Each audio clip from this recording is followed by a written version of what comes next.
All right, let's talk 2-point perspective. So the first thing that you need to do in any perspective drawing is you need to create a horizon line. If you watch the movie Moana, the horizon is the line where the sky meets the sea. See the line where the sky meets the sea. So for us, it's where the ground meets the sky. But basically what we're going to do is we draw the horizon line, and we've got sky here and ground here. We are ready to get drawing. In 1-point perspective, we have a vanishing point right in the middle of the paper. On 2-point perspective, our vanishing points are going to be right over here on the side. So I'll just label that vanishing point. Okay, so our vanishing points are over here on the sides. Now, if I was going to draw, say a cube, okay, there are 3 different types of lines that we are going to draw in a world where everything is perpendicular and parallel, okay? So the first line is a straight up and down line. The thing with straight up and down lines is that they never change. Anything that is vertical will always be vertical. That means it's got to be parallel to this side of the paper or this side of the paper. These baselines, though, are what I would say are parallel to the line that my peripheral vision takes.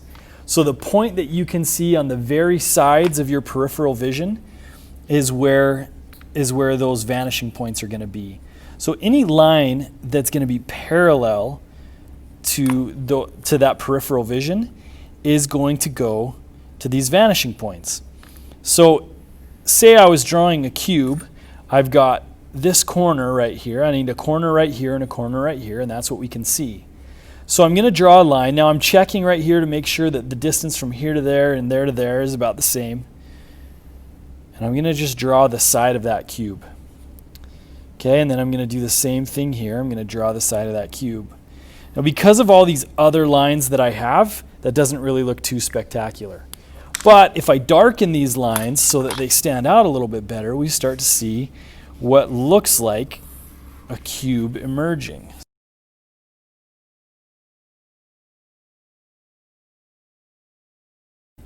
Okay, now I could make other cubes that are based off of this same cube using the same rules. If I go right here with this, and then I go perpendicular here, and then I go parallel to that line of sight right here, we end up with a cube. Okay, if I wanted to draw a cube down here, here's the side of that cube. Oops, I just drew on my ruler. So here's the side of the cube. We'll go straight up and down right here. Just like that. Draw that line to there. A little bit off with that one, so I'll have to just join these up. That's all right. Okay, we're going to make this a really skinny cube, so I'm going to line up to my vanishing point over here, line up to my vanishing point down here, and we just use the ruler, just like that. Now we'll do the top, and then for this, we use this vanishing line. Okay. So we're able to create 3-dimensional shapes by using the vanishing points. So as you're drawing today, the thing that I want you paying attention to is what type of line is it that you're drawing. A vertical line is always going to be vertical. A line that's going to come at 90 degrees from those vertical lines is going to go to this vanishing point here or this vanishing point here. So the question that you have to ask yourself is, where are things going to go? Now, one trick about these vertical lines is that if this is the horizon line, that is where your eyes are. So if I'm going to draw a building and I put it down here where I say from bottom to top, the building's right here, that makes me look a little bit like King Kong. Like I feel like I'm looking down on everything. Maybe I'm in an airplane.